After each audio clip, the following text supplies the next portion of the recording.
Ես ողջունում եմ մեր բոլոր ռադիոլսողներին եւ ռադիոդիտողներին, դուք միացել եք Գործարար ալիքին, մեր եթերում սկսում ենք աշխատանքի ուսուցումը։ Տաղավարում աշխատում է Ալբերտ Ավետիսյանը, իսկ իմ այսօրվա հյուրն է փաստաբան Արամ Չադրյանը։ Մենք այսօր խոսելու ենք աշխատանքային իրավունքներից գլոբալ ասված, եւ որքան որ ժամանակահատվածը մեր թույլ կտա, կարելի ասել կխորանանք դեպի աշխատանքային իրավունքներ։ Ուզում եմ մի փոքր անդրադառնանք, թե առհասարակ աշխատանքային իրավունք ասվածը ինչ է, դա ինչի համար ստեղծվեց եւ ոնց է կանոնակարգվում, էլի ինչի համար է այս իրավունքը։ Շնորհակալ եմ հրավերի համար նախ եւ առաջ։ Ուրեմն աշխատանքային իրավունքը եւ աշխատանքային օրենսդրությունը նպատակ է հետապնդում բնականաբար կարգավորել կանոնակարգել աշխատանքային հարաբերությունները աշխատող եւ գործատուի միջեւ եւ բնականաբար հենց աշխատանքային օրենսդրության սկզբունքներից մեկը այն է, որպեսզի պաշտպանվի ինչպես գործատուի, այնպես էլ աշխատողի իրավունքները։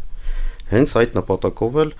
աշխատանքային օրենսդրությունը բնականաբար ստեղծվել է, որպեսզի այս դաշտը կարգավորվի։ Տենց ակնհայտ է, որ եթե կա աշխատանքը ունենում է պայմանագիր, իսկ այդ պայմանագրերը թղթի վրա են կամ 26 թվականից արդեն էլեկտրոնային պիտի լինեն պարտադիր, այդ կողմին չենք անդրադառնա, թե ինչի պիտի լինեն եւ այլն, մենք ավելի բովանդակային մասին կանդրադառնանք։ Աշխատանքային պայմանագրերը կնքվում են, պայմանագրերում կան դրույթներ, որոնք իրավունքներն են գործատուի, իրավունքներն են աշխատողի։ Ուզում եմ հասկանամ, այստեղ պայմանագիրը կնքվեց, որքանով է հենց հողի վրա դա իրականանում, կան օրինակ դրույթներ, որոնք այդպես էլ չեն պահպանվում, այդ աշխատանքային վեճ ասվածը ինքը ինչպես է դրսևորվում։ Ես բնականաբար կանդրադառնամ աշխատանքային պայմանագրերի դրույթների պահպանմանը, բայց չեմ ցանկանում, որպեսզի շատ կենտրոնանամ հենց աշխատանքային պայմանագրերի վրա մի քանի պատճառներով։ Նախ առաջին հերթին նշեմ, որ աշխատանքային պայմանագրերը որպես կանոն, հիմնականում դրանք ստանդարտ բնույթ են կրում, այսինքն յուրաքանչյուր գործատու, յուրաքանչյուր կազմակերպություն ունի իր ձևանմուշը եւ մեկ այլ կազմակերպությունից վերցնելով որոշակի փոփոխություններ կատարելով դա ընդունում է որպես ձևանմուշ եւ հիմնականում ստանդարտ է, իհարկե որոշ բացառություններ կան, դրանք անդրադառնամ։ Երկրորդը աշխատանքային պայմանագիրը ինչ դրույթ է որ նախատեսի, բնականաբար ինչ է աշխատանքային պայմանագիրը մի գրավոր փաստաթուղթ է, որով աշխատողը կատարում է որոշակի մասնագիտության, որակավորման աշխատանք կամ որոշակի պաշտոնոմ աշխատանք, իսկ գործատուն ընդունում է այդ աշխատանքը, վարձատրում է աշխատանքի դիմաց եւ ստեղծում է աշխատանքի համար պայմաններ։ Հիմա աշխատանքային պայմանագիրը ինքը պարունակում է բնականաբար պետք է պարունակի աշխատանքի էական պայմանները, աշխատաժամանակ, աշխատավարձ, գործառույթները, պաշտոնը եւ այլ էական պայմանները, միաժամանակ հենց գործառույթները կոնկրետ աշխատողի գործառույթները, ինչ գործառույթներ պետք է իրականացնի աշխատողը, այսինքն այն պարտականությունները, որ աշխատողի վրա դրված է։ Եվ աշխատանքային օրենսգիրքը մի կարգավորում ունի, որը որ հստակ սահմանում է, եթե աշխատանքային պայմանագիրը չի համապատասխանում օրենքին, այսպես է շարադրված, աշխատանքային պայմանագիրը պետք է համապատասխանի այն կնքելու պահին գործող օրենսդրությամբ սահմանված իմպերատիվ նորմերին։ Եվ բնականաբար, ինչքան էլ մենք այստեղ խոսենք, որ աշխատանքային պայմանագրում հնարավոր են դրույթներ, դա ինչքանով է կիրառվում, թե ոչ, միևնույնն է, եթե լինի վեճ դատական, ապա կիրառվելու է աշխատանքային օրենսգրքի նորմերը, եթե լինի հակասություն։ Բնականաբար գերակա աշխատանքային օրենսգրքի նորմերի կիրառելիությունը։ Բացի այդ, աշխատանքային պայմանագրի կնքումը պարտադիր չէ։ Աշխատանքային օրենսգիրքը ինքը նախատեսում է, որ աշխատանքային հարաբերությունները կարող են ծագել ինչպես աշխատանքային պայմանագրի, այնպես էլ աշխատանքի ընդունման անհատական իրավական ակտի հիման վրա, բնականաբար, եթե այդ իրավական ակտը աշխատանքի էական պայմանները նախատեսում է, ինչպես նշեցի աշխատաժամանակ, աշխատավարձ եւ այլն, այդ էական պայմանները պետք է նախատեսվի։ Միաժամանակ դուք նշեցիք, որ 2026 թվականից արդեն կիրառության մեջ է դրվելու բնականաբար էլեկտրոնային տարբերակով աշխատանքային պայմանագրերը, կարծում եմ, որ դա դրական փոփոխություն է եւ այդ կարծում եմ դա դրական փոփոխություն է եւ այդ փոփոխությունները բնականաբար էլեկտրոնային հարթակ ձևավորելու այսպես է կիրառվելու պետական եկամուտների կոմիտեի հարթակում պորտալ է համապատասխան լինելու, որտեղ գործատուները դրաստելու են համապատասխան դաշտերը եւ ստորագրելու են էլեկտրոնային ստորագրությամբ, բնականաբար աշխատողը ինքն էլ իր հերթին էլեկտրոնային ստորագրությամբ դա պետք է հաստատի եւ եթե գործատուն ցանկանում է որոշակի ավելացումներ անել այդ պայմանագրում, բնականաբար աշխատողի համաձայնությամբ կարող են նախատեսել եւ այս ամենի նպատակը հենց նա է, որպեսզի մենք անցնում ենք թվայնացման համակարգի, էլեկտրոնային թվայնացման համակարգի ենք անցնում, բոլոր ոլորտները քիչ-քիչ անցնում են այդ համակարգի։ Բնականաբար նաև պետական վերահսկողությունն է բարձրանում։ Այսինքն դուք նշեցիք, որ ինչքանով է աշխատանքային պայմանագրերը հենց կիրառության մեջ, դրանք ինչքանով են կիրառվում եւ ինչպես են կիրառվում։ Եթե պետական վերահսկողության մակարդակը բարձր լինի, բնականաբար աշխատանքային պայմանագրերում գործատուները կամայական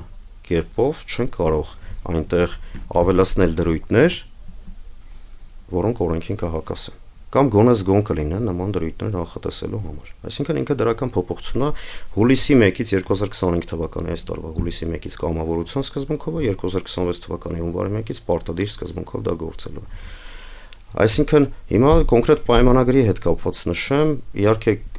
մտաբերեցի մի դեպք, երբ որ աշխատանքային պայմանագիրը պայմանագրում գործատուներից մեկը իդեպ ասեմ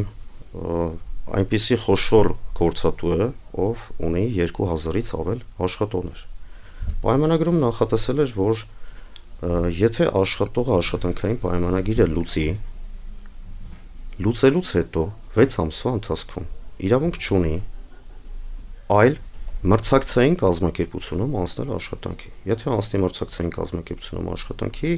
ապա գործատուին կվճարի տուգանք մի քանի միլիոն դրամի չափով։ Դա կարծում եմ կոպիտ խախտում է, բնականաբար հենց պայմանագրի տիպիկ օրինակ, որ ինչքանով է դա կիրառվում, պայմանագրում նախատեսված դրույթը հենց հակասում է աշխատանքային օրենսդրությանը, որովհետև նախ աշխատանքի ազատ ընտրության իրավունքն է անձի սահմանափակում, ինչը երաշխավորում է հենց սահմանադրությամբ, այն կոնվենցիաները, որը որ Հայաստանի Հանրապետությունը հենց միացել է այդ կոնվենցիաներին։ Բնականաբար դա եթե վեճ լինի, դա դատական պրակտիկայում եւ դատարանում չի կարող դա հիմք ընդունել եւ աշխատողից պահանջել տուգանքի վճարում, որովհետև բնականաբար հենց պետք է այն համապատասխանի գործող օրենսդրությանը, դա չի կիրառվի։ Մենք միշտ խոսում ենք տարբեր ոլորտներում, եթե ինչ-որ թեմա է ծավալվում, համեմատություն ենք տանում միջազգային փորձի հետ, ուզում եմ հասկանանք մեր ներպետական օրենսդրությունը որքանով է համապատասխանում միջազգային նորմերին, միջազգային աշխատանքային իրավունքին կարելի ասել։ Տեսեք, մեր ներպետական օրենսդրությունը բնականաբար բավականին շատ լավ դրույթներ, սկզբունքներ նախատեսում է եւ ինքը բավականին մանրամասը կարգավորում է գործընթացը, բավականին մանրամասը։ Դա էլ նշեմ, որ աշխատանքային օրենսգիրքը ինքը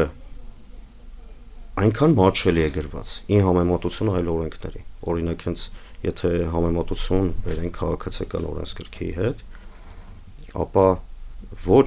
ապա իրավական գիտելիքներ չունեցող մարդու համար քաղաքացիական օրենսգիրքը բարդ օրենսգիրք է եւ կարդալու դեպքում բնականաբար հնարավոր է 10%-ի չափով հասկանալի լինի։ Իսկ աշխատանքային օրենսգիրքը հնարավորինս մատչելի է գրված, որպեսզի աշխատողները կարդան եւ իրենց իրավունքների մասին տեղեկանան, ինչպես կարող են իրենց իրավունքները պաշտպանել եւ այլն եւ այլն։ Հիմա աշխատանքային օրենսգիրքը պարունակում է մի շարք կարևորագույն սկզբունքներ։ Դրանց թվում են օրինակ աշխատանքի ազատ ընտրության իրավունքը, խտրականության արգելքը, այսինքն աշխատողները ունեն հավասար իրավունքներ անկախ տարիքից, սեռից, կրոնից եւ այլն եւ այլն։ Այսինքն ռասայական խտրականություն նաեւ արգելվում է։ Եվ աշխատանքային օրենսգիրքը պարունակում է նաեւ սկզբունք կողմերի իրավահավասարության սկզբունքը, աշխատողների հավասարության սկզբունքը,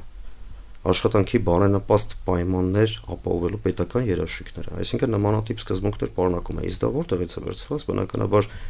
այն կոնվենցիաներից, այն միջազգային փաստաթղթերից հիմնականում, որին որ Հայաստանի Հանրապետությունը միացել է։ Օրինակ, ի թիվս այդ կոնվենցիաների նշում մարդու իրավունքների հիմնարար ազատությունների եվրոպական կոնվենցիան։ Նաև աշխատանքի եւ զբաղվածության, խտրականության մասին եվրոպական կոնվենցիան եւ նաև օրինակ մտաբերեցի նաև եվրոպական սոցիալական խարտիան։ Դրանք մի շարք սկզբունքներ են պարունակում, որոնք որ հենց մեր աշխատանքային օրենսգիրքը բնականաբար պարունակում է եւ փորձել են ներառել մեր օրենսդրության մեջ այդ սկզբունքները։ Եթե լինում են օրինակ աշխատանքային վեճեր, դրանք գնում են դատարան եւ դատարաններում սկսում են վիճարկվել այս խնդիրները, շատ ժամանակ հասարակության մեջ երևի տպավորություն կա, որ միայն հենց աշխատողն է դիմում եւ դատարանը պիտի միայն աշխատողի շահերը պաշտպանի, կան դեպքեր, որ նաեւ գործատուների շահերն է պաշտպանում դատարանը կամ վճիռները կայացնելուց հենց գործատուն է կարելի ասել հաղթող դուրս գալիս։ Գիտեք, քիչ առաջ ես նշեցի, որ աշխատանքային օրենսգիրքը հենց ուղղված է աշխատողների եւ գործատուների իրավունքների պաշտպանության, այսինքն միակողմանի պետք չի նայել, եթե օրինակ մենք լսենք աշխատողներին, իհարկե որոշ աշխատողները կարող են պնդել, որ աշխատանքային օրենսգիրքը ավելի շատ պաշտպանում է գործատուների շահերը։ Եթե լսենք գործատուները իրենց հերթին կարող են պնդել, որ ավելի շատ պաշտպանում է աշխատողների շահերը, հակառակը, այսինքն իրականում դատարանները ոչ մեկի շահն էլ չեն պաշտպանում։ Դատարանները գործում են օրենքի սահմաններում, այսինքն իրավական եւ փաստական հանգամանքները նայելով եւ բնականաբար աշխատանքային վեճերով մի քիչ տարբեր է մոտեցումը, տեսեք, ցանկացած գործով ի վերջո դատարանները գործում են օրենքի, պետք է գործեն օրենքի համաձայն, իրենց ներքին համոզմամբ վճիռ կայացնելիս։ Եվ աշխատանքային վեճերով մի փոքր այլ է, ավելի խորն է։ Օրինակ, ոչ թե կրկին իրենք ներքին համոզմունքով են ձևավորում կայացնում այդ վճիռը, բայց աշխատանքային վեճերով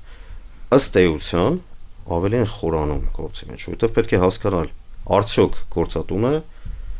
անհատական իրավական ակտ ընդունելիս, օրինակ կարգապահական տույժ կիրառելու մասին անհատական իրավական ակտ ընդունելիս, արդյոք գործատուն թույլ է տվել օրենքի կամ ներքին իրավական ակտերի խախտում, կամ աշխատողը թույլ է տվել արդյոք կարգապահական խախտում, կամ իր աշխատանքային պարտականություններում թերացել է։ Բնականաբար այդ ամենը գործում առկա իրավական փաստական հանգամանքների այդ համակցության մեջ է դիտարկվում եւ դրա արդյունքում դատարանը կայացնում է որոշում։ Այն մոտեցումը, որ այս կամ այն կողմին է դատարանը պաշտպանում, կրկին նշեմ, որ երկուսի իրավունքներն էլ օրենքով պաշտպանվում են, հենց աշխատանքային օրենսգիրքով։ Ես առաջարկում եմ, քանի որ մենք հիմա խոսում ենք աշխատանքային իրավունքից ու մեր ռադիոլսողներն ու ռադիոդիտողները տարբեր խավի մարդիկ են, տարբեր կրթության, տարբեր ոլորտներում աշխատող, ավելի ինչպես ասում են, ես հենց իրավաբանների, փաստաբանների հետ զրուցելիս ասում եմ, եկեք խոսենք ավելի մարդկային լեզվով, որովհետև մենք հանդիսանդուք եւ դատարանների միջև դուք հանդիսանում եք քաղաքացիների հետ այդ թարգմանչական կապը ապահովը կարելի ասել, մենք այդպես ենք լրագրողները երևի այդպես են որակում, որպեսզի այդ բարդ տերմինոլոգիան ավելի հասարակությանը հասկանալի լինի։ Ուզում եմ մի այսպիսի դրվագի անդրադառնանք, եթե օրինակ պայմանագիրը կա գործատուի եւ աշխատողի միջև, գործատուն ինչպես կարող է այդ պայմանագիրը լուծարել, եթե պայմանագիրը քաղիրավական չէ։ Տեսեք, աշխատանքային օրենսգիրքը հենց հստակ սահմանում է մի քանի տարբերակ պայմանագիրը լուծելու, անդրադառնանք գործատուի նախաձեռնության պայմանագրի լուծմանը։ Աշխատանքային օրենսգիրքը սահմանում է գործատուի նախաձեռնությամբ աշխատանքային պայմանագիրը լուծելու մի շարք դեպքեր։ Սա այն նպատակով եմ ասում, որ օրինակ որոշ գործատուներ հենց մեջ են բերում, որ ավելի շատ աշխատողների իրավունքների շահերի պաշտպանությունն է ուղղված աշխատանքային օրենսգիրքը, դա այդպես չի։ Եթե այդպես լիներ, ապա լայն հնարավորություններ գործատուներին չեր ընձեռվի։ Օրինակ նշեմ մի քանիսը, հենց օրինակ աշխատանքի ծավալներից, արտադրության ծավալներից ելնելով, կրճատման ծավալներից ելնելով, օրինակ հաստիկների կրճատումը։ կամ օրինակ աշխատողի կողմից աշխատանքային պարտականությունները պարբերաբար չկատարելու հետևանքով աշխատանքային պայմանագրի լուծումը, աշխատողի զբաղեցրած պաշտոնին անհամապատասխանության հիմքով պայմանագրի լուծումը, աշխատողի նկատմամբ վստահությունը կորցնելու հիմքով պայմանագրի լուծումը։ Ունենք նաև այլ դեպքեր, բնականաբար աշխատանքային օրենսգիրքը սահմանում է։ Հենց այդ դեպքերից ավելի լայն կիրառելիություն ունի հաստիկների կրճատման հիմքով պայմանագրի լուծումը եւ միաժամանակ նաև աշխատանքային պարտականությունները աշխատողի կողմից չկատարելու կամ ոչ պատշաճ կատարելու հիմքով գործատուի կողմից աշխատանքային պայմանագրի լուծման դեպքերը։ Բնականաբար դրանք բավականին տարածում ունեն եւ այստեղ դատական պրակտիկան հետեւյալն է, օրինակ շատ տարիների ընթացքում դատական պրակտիկան հենց օրինակ ունենք վճռաբեկ դատարանի նախադեպային որոշումներ, տարիների ընթացքում դատարանները հայտնել են իրենց դիրքորոշումը եւ կոնկրետ վճռաբեկ դատարանի դեպքում օրինակ նույն հաստիկի կրճատման դեպքում իհարկե դա հենց աշխատանքային օրենսգիրքն է սահմանում, որ օրինակ աշխատողին եթե հաստիկի կրճատման հիմքով պայմանագիրը լուծում են, ապա պետք է առաջարկեն նրա մասնագիտական համապատասխան այլ աշխատանք։ Եթե չկա համապատասխան աշխատանք, բացակայում է նման հաստիկ, ապա նոր կարելի է պայմանագիրը լուծել։ Բայց բավականին շատ գործատուներ, օրինակ հաստիկի կրճատման հիմքով, հենց աշխատողների հետ պայմանագրերը լուծում են, ունենում են այլ հաստիկներ եւ գործառույթները համընկնում են եւ գնում են դատարան, բնականաբար պարտվում են, որտեղ խորը չեն վերլուծում հետևանքները։ Եվ մեկ այլ դեպքով, օրինակ կարգապահական տույժ կիրառելու հետևանքով պայմանագրի լուծումը, եթե աշխատողը ունի առնվազն 2 չհանված եւ չմարված կարգապահական տույժ վերջին 1 տարվա ընթացքում։ Այսինքն երրորդ կարգապահական տույժից արդեն պայմանագրի լուծում է։ Երրորդ կարգապահական տույժը աշխատանքային պայմանագրի լուծմամբ արդեն ձևակերպվում է եւ օրինակ մի դեպք հիշեցի, երբ որ աշխատակիցը աշխատանքի է ներկայացել եւ դիմել էր ինձ իհարկե իրավական խորհրդատվության համար, աշխատանքի էր ներկայացել մի քանի օր եւ աշխատանքային ժամերը սկսվում էր օրինակ ժամը 9-ին, դա պայմանագրում ամրագրված է բոլոր աշխատողների համար միատեսակ ամրագրված են իրենց ներքին կարգապահական կանոններով եւ աշխատանքային պայմանագրը, որ աշխատանքային ժամերը սկսվում են ժամը 9-ին, ավարտվում են ժամը 6-ին։ Տվյալ անձը ներկայացել էր մի քանի օր 9-ից 15, 9-ից 16, 9-ից 17 րոպեների։ Եվ գործատուն չցանկանալով շարունակել աշխատանքային հարաբերությունները, իհարկե այդտեղ կար նաև դա չէր իրական պատճառը չէր ցանկանում գործատուն պարզապես շարունակել նման աշխատողի հետ աշխատանքային հարաբերությունները։ Եվ գործատու կազմակերպության տնօրենը փոփոխություն էր տեղի ունեցել, նոր տնօրեն էր եկել, ով չէր ցանկանում աշխատել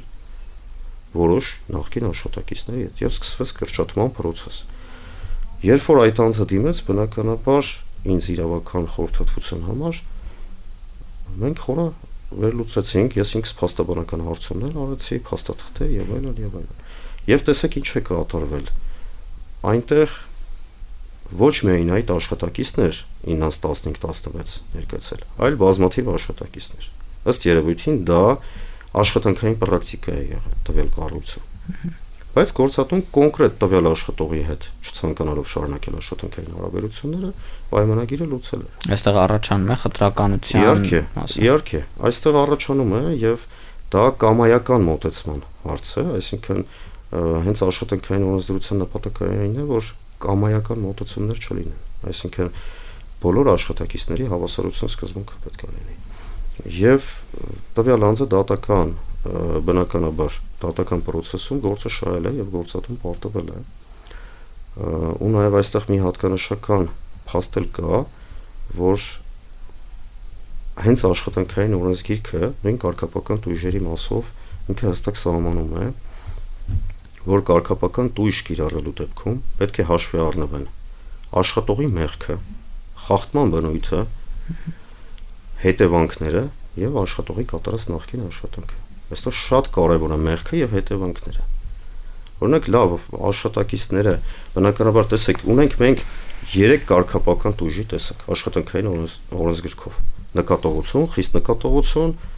եւ աշխատանքային պայմանագրի լուծում։ Եթե գործատուն ընտրում է ամենախիստ տեսակը պայմանագրի լուծումը, դա պետք է հետևանք առաջացնի։ Լավ, աշխատակից օրինակ 9-15 է եկել աշխատանքի, բայց աշխատանքը չի տուժում։ Եվ աշխատանքը իր պարտականությունները բարեխիղճ կերպով կատարել է։ Նման պարագայում դատարանները, ես ինքս իմ փորձից համոզված եմ, որ բնականաբար վճիռ կայացնելիս հենց այդ հարցին անդրադառնալու են։ Ինչ հետևանք է եղել աշխատողի նման խախտում թույլ տալու համար։ Եթե ինչի չի կիրառել նկատողություն, այլ միանգամից աշխատանքային պայմանագրի լուծում։ Պետք է համաչափ լինի դա։ Եվ Վճռաբեկ դատարանի հենց նախադեպային որոշումներում էլ մի շատ հետաքրքիր բան կա, որը որ նաև պրակտիկայում շատ է կիրառվում, աշխատողներին չեն հանձնում աշխատանքային պայմանագրի լուծման մեկական օրինակ։ Հենց աշխատանքային օրենսգիրքը սահմանում է, որ աշխատանքային պայմանագրի լուծման հաջորդող 3 օրվա ընթացքում գործատուն պարտավոր է աշխատողին հանձնել աշխատանքային պայմանագրի լուծման մեկ օրինակը, բայց չեն հանձնում։ Եվ ինչ է կատարվում, որոշ դեպքերով, որոշ кейսերով հենց աշխատանքային պրակտիկայում կազմում են մի արձանագրություն, որի իբր ցանկացել են ներքին կարգով, այսինքն դա կարող է լինել մարդկային ռեսուրսների կառավարման մասնագետը HR-ը եւ իրավաբանը համատեղ, որ տվյալ աշխատողին հանձնել են, փորձել են հանձնել աշխատանքի ընդունման մասին, աշխատանքային պայմանագրի լուծման իրավական ակտի մեկ օրինակը, բայց աշխատողը հրաժարվել է։ Բնականաբար դա որևէ ապացուցողական նշանակություն չի կարող ունենալ, որովհետև այդ անձինք ներկայացնում են հենց գործատուի շահերը։ Եվ պետք է ներկայացվեր բավարար ապացույցներ։ Հենց Վճռաբեկ դատարանը անդրադառնալով ասում է, որ իրավական ուժ չունի այդ ակտը, իրավաբանական ուժ չունի աշխատանքային պայմանագրի լուծման այդ հրամանը, որովհետև այն ուժի մեջ է մտնում, երբ որ անձը պատշաճ կերպով ծանոթացվել է աշխատողը տվյալ դեպքում։ Շատ հետաքրքիր դեպքեր եւ բազմաթիվ դեպքեր կան բնականաբար մեր պրակտիկայում նաեւ, որ եւ ունենք նաեւ մի որոշ դեպքեր, երբ որ օրինակ աշխատողները փորձում են իրենց իրավունքները պաշտպանել, բայց գործատուների կողմից փորձում են կամայական մոտեցումներով խոչընդոտել այդ ամենին։ Այսինքն ի նկատի ունեմ, որ օրինակ աշխատողի նկատմամբ հնարավոր է կիրառվի կարգապահական տույժ։ Մարդը ինձ դիմել է, զանգահարել է, ասում է իմ նկատմամբ կարգապահական տույժ է կիրառվել, նկատողություն։ Ցանկանում է վիճարկել դատական կարգով։ Բայց մյուս կողմից, եթե դատական կարգով վիճարկեց, ապա գործատուն հնարավոր է անցնի մյուս կարգապահական տույժին, ավելի խիստ եւ աշխատանքային պայմանագրի լուծմանը։ Դրա համար երբեմն ոչ բոլորն են, որ ցանկանում են դիմել դատարան այդ հարցի լուծման համար, որտեղ դատարան դիմում են այն ժամանակ, երբ որ հիմնականում երկու դեպքում է։ Երբ որ աշխատանքային պայմանագիրը լուծվում է, կամ աշխատողի վերջնահաշվարկը չի վճարվում։ Օրինակ կոնկրետ հիմա ունեմ դեպք, երբ աշխատողի վերջնահաշվարկը աշխատանքային պայմանագրի լուծումից հետո անցել է մոտ 9 ամիս եւ աշխատողին չի վճարվել վերջնահաշվարկը գործատուի կողմից։ Դիմել ենք դատարան։ Բնականաբար այնց աշխատանքային օրենսգիրքներ սահմանում են, որ պետք է աշխատանքային պայմանագրի լուծման օրը վերջնահաշվարկի գումարը վճարվի,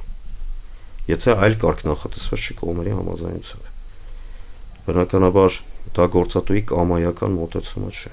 Այստեղ մենք նաև ես ուզում եմ նաև անդրադառնամ այդ դեպքին ընդհանուր գլոբալ առումով ինչ են առաջանում աշխատանքային վեճերը։ Աշխատանքային վեճերը հիմնականում հենց վեճը ինչ է իրանից ներկայացնում, որ կա անհամաձայնություն գործատուների եւ աշխատողի միջեւ։ Այդ անհամաձայնությունը վերջի վերջո եթե երկար է տևում, կամ աշխատողը չի ցանկանում մնալ աշխատանքի վայրում, կամ գործատուն է ցանկանում լուծել պայմանագիրը։ Ի վերջո այդպիսի ավարտ է ունենում եւ հստակ որևէ դեպք թե ինչի առաջանում, բոլոր դեպքերը սուբյեկտիվ են։ Բայց մի շատ կարևոր հանգամանք նշեմ, որ այն կառույցներում, որտեղ կորպորատիվ կառավարման սկզբունքները ճիշտ են ներդրված, կորպորատիվ մշակույթը ճիշտ է ներդրված, առկա են գրեյդավորման համակարգ, օրինակ ներքին իրավական ակտ, որտեղ կսահմանվի աշխատողների հաստիկները ըստ աշխատավարձների առաջընթացը եւ հաստիկների նաեւ ենթադասերով հաստիկները, որ աշխատողները օրինակ եթե լավ աշխատեն, իրենք բարձրացում կունենան։ Եվ միաժամանակ նման դեպքերում, երբ որ դա ճիշտ է ներդրված լինում, ապա ներքին կարգապահական կանոնները բոլորի համար հավասար են եւ աշխատանքի մոտեցումները բոլորի համար հավասար են, բնականաբար այդտեղ խախտումները քիչ են լինում։ Իսկ այն կառույցներում, իդեպ կորպորատիվ կառավարման սկզբունքները հիմնականում բաժնետիրական ընկերություններում են ներդրված, դա օրենքի պահանջն է, հենց որ պետք է լինի կառավարման կոնկրետ մեխանիզմ, կառավարման համակարգ, մնացած ընկերություններում դա օրինակ նույն սահմանափակ պատասխանատվությամբ ընկերության դեպքում դա հստակ չի կարգավորում եւ նույն բաժնետիրական ընկերությունների դեպքում էլ լինում խախտումներ, բայց գլոբալ առումով այնտեղ կա հսկողական մեխանիզմներ։ Օրենքը հենց նախատեսվում է, որ պետք է լինի օրինակ բաժնետեր, խորհուրդ, տնօրեն, վերստուգիչ, այսինքն այդ ամենը հսկողական մեխանիզմները կան։ Իսկ այլ դեպքերում ավելի քիչ է հսկողական մեխանիզմը եւ ավելի շատ դեպքեր են ունենում։ Ու նաեւ կցանկանայի անդրադառնալ օրինակ աշխատանքային վեճերին մենք անդրադարձանք դատական process-ին, դատական եղանակով վեճերի լուծմանը, հենց քաղաքացիական դատավարության օրենսգիրքը հստակ սահմանում է, որ օրինակ աշխատանքային վեճերով ապացուցման բեռը, օրինակ աշխատանքից ազատման, աշխատանքային պայմանների փոփոխման դեպքերով ապացուցման բեռը դա գործատուն է կրում։ Այսինքն, երբ որ դատական վեճը դատարանում քննվում է, դատական գործը եւ տվյալ պարագայում գործատուն ինքը պետք է նախ առաջին հերթին ապացուցի, որ տվյալ իրավական ակտ ընդունելիս ազատման ինքը ճիշտ է դա կիրառել։ Եվ դա շատ լավ է, որովհետեւ նաեւ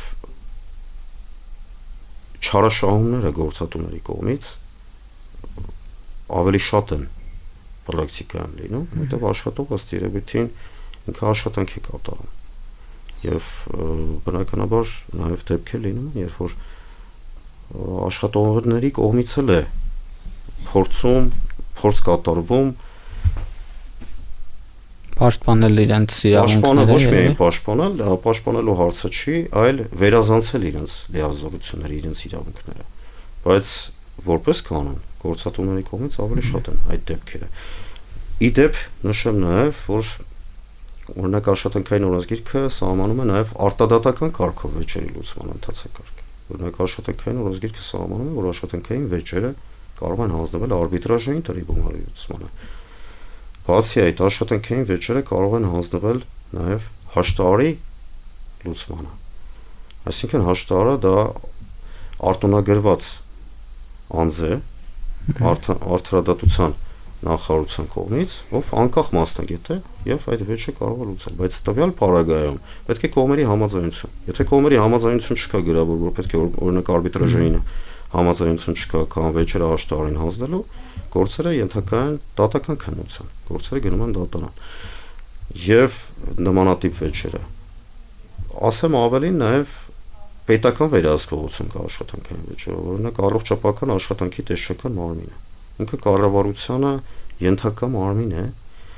ով օժտված է մի շարք լիազորություններով, հենց որպես վարչական մարմին հարուցում է վարչական վարույթ, եթե տեղի ունենում խախտումներ։ Օրինակ ձեր նշած կոնկրետ աշխատանքային պայմանագրի հետ կապված կամ օրինակ առանց աշխատանքային պայմանագրի աշխատանքի ընդունելու դեպքերում հենց վարչական իրավախախտումների վերաբերյալ օրենսգիրքը հստակ նաև տուգանքի չափեր է սահմանում։ Եվ առողջապահական աշխատանքի տեսչական մարմինը հսկողություն է իրականացնում գործատուների կողմից աշխատանքային օրենսդրության պահպանման նկատմամբ։ Նույն առողջապահական աշխատանքի տեսչական մարմինը դա անվանումն է, որտեղ այնտեղ կան մի շարք վարչություններ, այնտեղ կա նաև տեղերի շրջանառության վերահսկողության վարչություն, այնտեղ կան աշխատանքային օրենսդրության վերահսկողության վարչություն եւ կոնկրետ այդ վարչությունը իրականացնում է հսկողություն։ Եվ առողջապահական աշխատանքի տեսչական մարմինը պարբերաբար հրապարակում է հենց պաշտոնական իր կայքում այդ վեճերի քանակը։ Օրինակ եթե ես չեմ սխալվում, նախորդ տարի 2024 թվականի ընթացքում 860-ից ավել բողոք է եղել տեսչական մարմնին եւ որի արդյունքում տեսչական մարմինը դիտարկում է, եթե արկա է անպատասխան հիմքեր վարչական վարույթ հարուցելը, հարուցում է վարչական վարույթ եւ ի վերջո արձակում է հանձնարարական, եթե օրինակ գործատուն խախտել է աշխատանքային օրենսդրության նորմերը, աշխատողին չի վճարել օրինակ իր աշխատավարձը կամ եւ այլն դեպքերում, բնականաբար հանձնարարական է տալիս, արձակում է կարգադրագիր եւ վերջնական արդյունքում այդ որոշումը կարող է բողոքարկվել դատարան, եթե օրինակ աշխատող գործատու որևէ մեկը համաձայն չի տեսչական մարմնի որոշման հետ, կարող է բողոքարկել վարչական դատարան, բայց որոշումը անվավեր ճանաչելու պահանջով։ Այդ է պատճառը, որ հիմնականում մարդիկ ցանկանում են դատարան գնալ, որովհետև մտածում են, որ եթե տեսչական մարմին է, ու նաև կա փոքր անվստահություն տեսչական մարմնի նկատմամբ, իհարկե դրան էլ կանդրադառնամ, հիմնականում նմանատիպ գործերը, որ օրինակ մարդ ինձ դիմել է, ես ասում եմ, որ մենք կարող ենք դիմել առողջապահական աշխատանքի տեսչական մարմին, բայց իմացեք, որ դա հնարավոր է վիճարկվի դատական կարգով հետագայում։ Այսինքն հնարավոր է 2-3 ամիս հետո լինի որոշում, որը կարող է գնալ դատարան, դատական պլյուս ավելանա նաև տարի-տարուկես դատական process-ը, օրինակ եմ ասում։ Դրա համար ավելի նախընտրում են դատական եղանակով վեճերի լուծմանը, որ ժամանակի կորուստ չունենան։ Բայց մյուս տեսանկյունից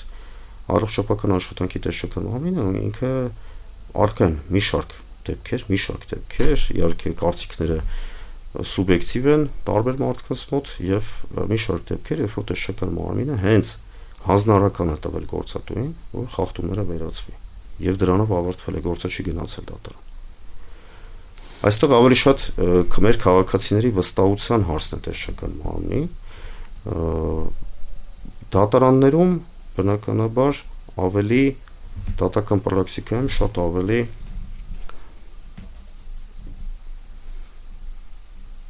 դեպքերը շատ են, երբ որ դատարանները վճռներ են կայացրել գործատուների անօրինական գործողությունների արդյունքում անվավեր ճանաչելով այդ ակտերը աշխատանքից ազատել։ Ես կարծում եմ, որ իրավունքը այն ոլորտների, այն գիտության ճյուղերին է պատկանում, որ հավերժ կարելի է դրա մասին խոսել։ Անընդհատ այս թեմաները մանավանդ այն ոլորտն ենք հիմա քննարկում, որը շատ արդիական է ու երևի միշտ է արդիական լինելու, որովհետև դա աշխատանքին է վերաբերվում, բայց քանի որ մենք ունենք ժամանակային սահմանափակում, երևի թե այսքանով ավարտենք մեր զրույցը։ Ես շնորհակալ եմ, որ դուք մեր տաղավարում եք, բազմաթիվ կարելի ասել հարցերի պատասխաններ ստացանք, որը մեր ռադիոլսողներին ու ռադիոդիտողներին կօգնի իրենց իրավունքները պաշտպանելու, իրենց աշխատանքային վեճերը արդեն դատական կարգով լուծելու կամ ինչու՞ չէ նաև աշխատանքային պայմանագրերը լուծելու, նոր աշխատանք գտնելու կամ նմանատիպ այլ բաներ անելու, գործընթացներ ծավալելու։ Իսկ ես հիշեցնեմ, որ դուք դիտում կամ լսում եք աշխատանքի ուսուցումը, տաղավարում աշխատեց Ալբերտ Ավետիսյանը, կհանդիպենք